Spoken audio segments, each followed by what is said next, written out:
Hello everyone, myself Neelam Chandrakar from zoology department.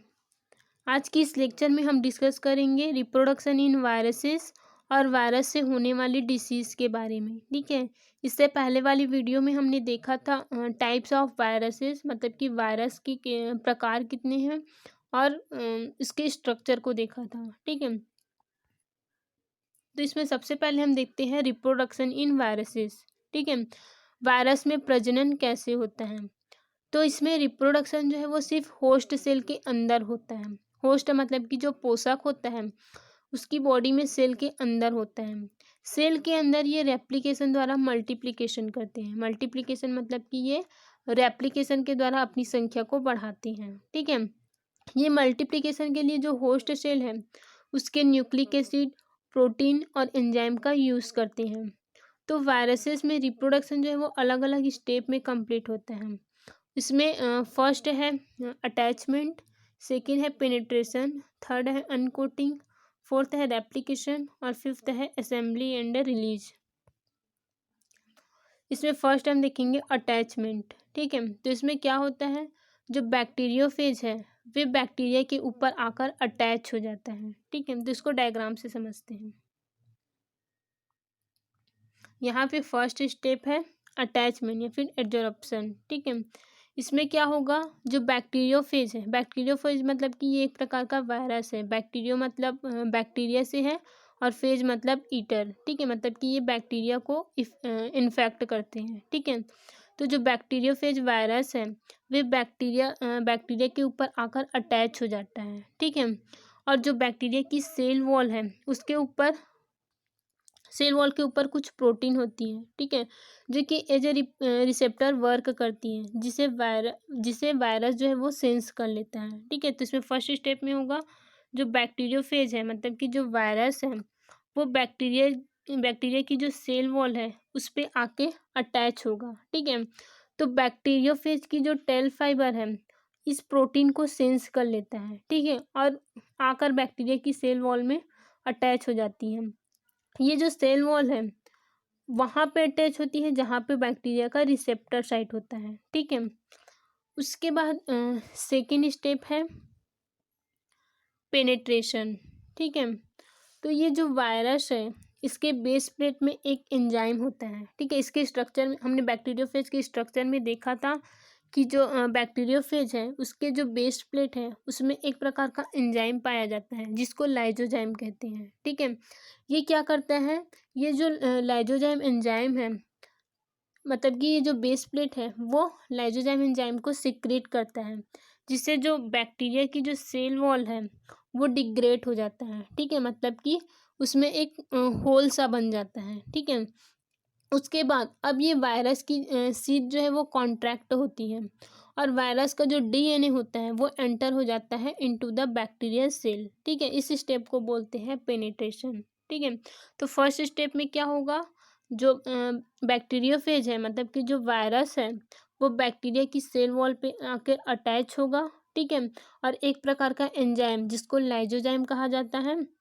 उसको secrete करेगा, जिससे जो बैक्टीरिया का सेल वॉल है वो डिग्रेड होता है और उसका जो डीएनए होता है, ठीक है, मतलब कि शीट के कांटेक्ट होने से जो वायरस का डीएनए होता है वो एंटर हो जाता है बैक्टीरिया सेल के अंदर। ठीक है, उसके बाद थर्ड स्टेप है बायोसिंथेसिस। ठीक है, बायोसिंथेसिस का मतलब क्या है, मतलब कि सिंथेसिस ऑफ मशीनरीज, वायरसेस की बायोलॉजिकल सिंथेसिस हो रही है इसमें। अब इसमें होता क्या है, जैसे ही वायरस का जीनोम यहाँ पे एंटर होता है, मतलब कि जीनोम मतलब कि उसका डीएनए जैसे ही बैक्टीरिया सेल के अंदर एंटर होता है तो वायरस का जीनोम जो है वो बैक्टीरिया की राइबोसोम को यूज़ करके एंजाइम प्रोड्यूस करता है। ठीक है, और वो एंजाइम जाकर बैक्टीरियल जीनोम को डिग्रेड कर देते हैं। ठीक है, अब जो बैक्टीरियल जीनोम है वो डिग्रेड हो जाता है और बैक्टीरिया का अपने ऊपर, मतलब कि बैक्टीरियल सेल के ऊपर कोई कंट्रोल नहीं रहता, क्योंकि इसके डीएनए की जो सारी इंफॉर्मेशन है वो टूट चुकी है। अब वायरस जो है वो इसके ऊपर कंट्रोल करता है और वायरस जैसे चाहता है बैक्टीरिया को यूज़ करता है। ठीक है, अब थर्ड स्टेप वायरस क्या करता है, अपने जीनोम की कॉपी बनाना शुरू कर देता है, ठीक है, और प्रोटीन की भी कॉपी बनाना ये स्टार्ट कर देता है, जिससे कैप्सिड और टैल वगैरह बनना मतलब आ जाती है, ठीक है। तो थर्ड स्टेप है बायोसिंथेसिस, जिसमें वायरस जो है वो डिफरेंट पार्टिकल्स, डिफरेंट प्रोटीन और जीनोम की सिंथेसिस करता है, ठीक है, जीनोम की रेप्लिकेशन और कैप्सिड का प्रोडक्शन करता है, ठीक है। उसके बाद फोर्थ स्टेप है असेंबली, सेल्फ असेंबली, ठीक है। अब फोर्थ स्टेप में होता क्या है, तो ये जितनी भी पार्टिकल्स बन चुकी है, बायोसिंथेसिस हो चुकी है वायरसेस की, ये आपस में जुड़ना शुरू हो जाता है, ठीक है, यानी कि टेल, हेड, जीनोम कैप्सिड के अंदर पैकेज होना शुरू हो जाता है, और टेल जो है वो आकर कैप्सिड के साथ अटैच होना शुरू हो जाता है, और वायरसेस की सिंथेसिस हो जाती है, ठीक है। उसके बाद फिफ्थ स्टेप है लाइसिस। अब फिफ्थ स्टेज में लाइसिस होगी, यानी कि वायरसेस जो है वो रिलीज होना शुरू होगी, ठीक है। अब ये वायरस क्या करेंगे, जो बैक्टीरिया सेल वॉल है, ठीक है, ये बैक्टीरिया सेल वॉल के पास जाकर एंजाइम सिक्रेट करेंगे, ठीक है। बैक्टीरिया सेल वॉल जो है वो एंटीग्रेट होगी, टोटली टूट जाएगी, और ये जो वायरसेस हैं वो यहाँ से निकल जाएगी, ठीक है, और रेडी हो जाएंगे किसी और बैक्टीरिया के ऊपर अटैक करने के लिए। तो यहाँ पे एक सेल से लगभग 100 से 200 तक वायरसेस जो है वो रिलीज होती हैं, ठीक है। तो ये हुआ वायरस में रिप्रोडक्शन, ठीक है, जिसमें क्या करता है, जो वायरस होता है वो बैक्टीरिया की सेल वॉल के ऊपर आकर अटैच हो जाता है और एंजाइम रिलीज करता है, जिससे जो सेल वॉल है वो डिग्रेड होता है और एक होल सा बन जाता है, जिससे जो बैक्टीरियोफेज का जो डीएनए है वो अंदर से बैक्टीरिया सेल के अंदर चला जाता है, लेकिन इसका जो कैप्सिड वाला पार्ट है और टेल फाइबर है, मतलब कि इसका जो प्रोटीन पार्ट है वो बाहर ही रहता है, इसका सिर्फ डीएनए जो है वो बैक्टीरिया सेल के अंदर एंटर करता है, ठीक है। उसके बाद क्या करता है ये जो बैक्टीरिया की राइबोसोम है उसको ये यूज़ करता है, ठीक है, और एंजाइम प्रोड्यूस करता है, ठीक है। उसके बाद ये अपनी कॉपी बनाना स्टार्ट करते हैं, और जब बन जाती है पूरी तरह से वायरसेस, मतलब कि कैप्सिड हेड वाला पार्ट और टेल वाला पार्ट, तब ये जो वायरसेस है वो सेल वॉल के पास जाकर एंजाइम रिलीज करते हैं, और जो सेल वॉल है उसको डिग्रेड करते हैं, जिससे जो वायरसेस है वो बाहर रिलीज हो जाती है, ठीक है।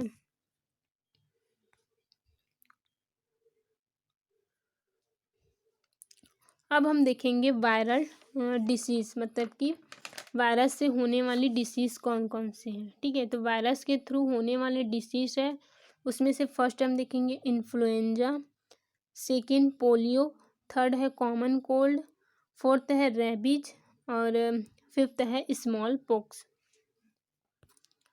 तो इसमें फर्स्ट है इन्फ्लुएंजा, या फिर इसी को फ्लू भी बोलते हैं, ठीक है। ये डिसीज़ जो है वो माइकोबैक्टीरियम इन्फ्लुएंजी वायरसेस के थ्रू होता है ह्यूमन में, ठीक है, ह्यूमन के बॉडी में। इस डिसीज़ से होने वाले सिम्टम्स हैं, जैसे कि पेशेंट को ठंडी लगती है, फीवर आता है, हेडेक होता है और मस्कुलर पेन होता है, ठीक है। ये वायरसेस जो है वो नाक की म्यूकस मेम्ब्रेन और गले को इफ़ेक्ट करता है। उसके बाद सेकंड है पोलियो। तो पोलियो जो है वो सबसे छोटे वायरस पोलियो वायरस के थ्रू होता है, ठीक है। ये वायरस जो है वो बॉडी के अंदर वाटर और फूड के माध्यम से एंटर करते हैं, ठीक है। तो इसका मोड ऑफ ट्रांसमिशन है वाटर एंड फूड, ठीक है। और इंटेस्टाइन की वॉल की जो सेल्स है उसमें तेजी से ये मल्टीप्लिकेशन करते हैं। उसके बाद यहाँ से वायरस जो है वो लिम्फेटिक सिस्टम में एंटर कर लास्ट में ब्लड के थ्रू पूरे बॉडी में फैल जाते हैं, ठीक है। सेंट्रल नर्वस सिस्टम में पहुँचने के बाद ये वायरस जो है वो स्पाइनल कॉर्ड की डॉर्सल हॉर्न की सेल को डिस्ट्रॉय कर देता है, और ये जो सेल है वे पूरी बॉडी की मसल्स पे कंट्रोल रखता है, ठीक है। लेकिन डिस्ट्रॉय होने की वजह से ये मसल जो है वो काम करना बंद कर देती हैं, ठीक है। मसल के इन्फेक्शन के कारण बॉडी के जो डिफरेंट ऑर्गन हैं वो पैरालाइज हो जाते हैं। ये जो डिसीज़ है वो कभी भी ठीक ना होने वाला डिसीज़ है। इस डिसीज़ को कंट्रोल करने के लिए वैक्सीनेशन मतलब कि या फिर बच्चों को पोलियो ड्रॉप्स दिया जाता है, ठीक है।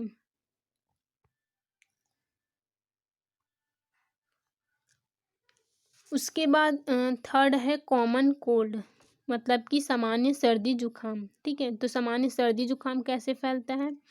तो इसका मोड ऑफ ट्रांसमिशन है ड्रॉपलेट इन्फेक्शन, मतलब कि जैसे कि कोई स्नीजिंग मतलब कि कोई छींक रहा है, ठीक है।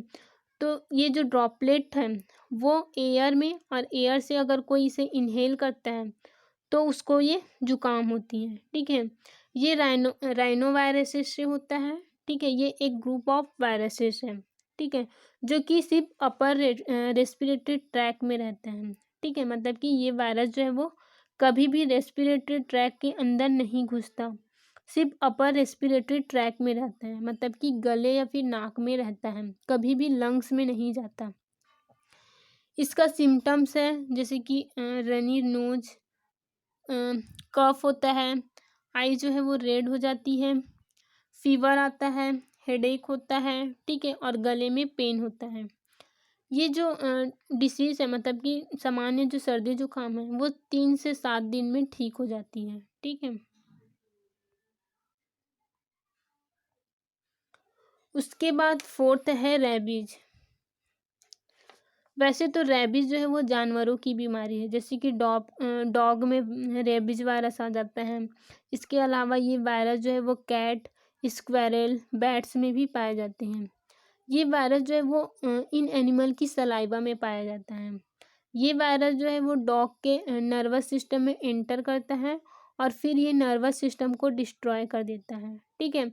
अब जब ये किसी ह्यूमन को मान लो काट रहा है तो ये वायरस जो है वो डॉग के सलाइवा से ह्यूमन के बॉडी में चला जाता है और सेंट्रल नर्वस सिस्टम को डिस्ट्रॉय कर देता है, ठीक है। अब इसके सिम्टम्स क्या होता है? तो एक बहुत बड़ी सिम्टम्स होती है रेबीज की, वो है हाइड्रोफोबिया, ठीक है। हाइड्रो मतलब होता है वाटर, पानी, ठीक है, और फोबिया मतलब होता है डर, मतलब कि पानी से डर लगने लगता है, ठीक है। इसी कारण इस डिसीज़ को हाइड्रोफोबिया कहते हैं। तो डॉग के काटने के बाद कई एंटी सीरम या फिर एंटीबॉडीज़ का इंजेक्शन लगाया जाता है, ठीक है। उसके बाद है स्मॉल पॉक्स। तो ये जो डिसीज़ है वो बोरेलियोटा वेरियोली वायरस से होता है, ठीक है। इसमें क्या होता है, जो बॉडी है, बॉडी में छोटे छोटे फफोले पड़ जाते हैं। वर्तमान में अब इसकी वैक्सीन बन चुकी है, ठीक है। तो ये जो डिसीज़ है वो दुनिया से पूरी तरह से ख़त्म हो चुका है। इसको कंट्रोल करने के लिए स्मॉल पॉक्स का वैक्सीन लगवाया जाता है, ठीक है। तो ये हुआ वायरल डिसीज़, ठीक है।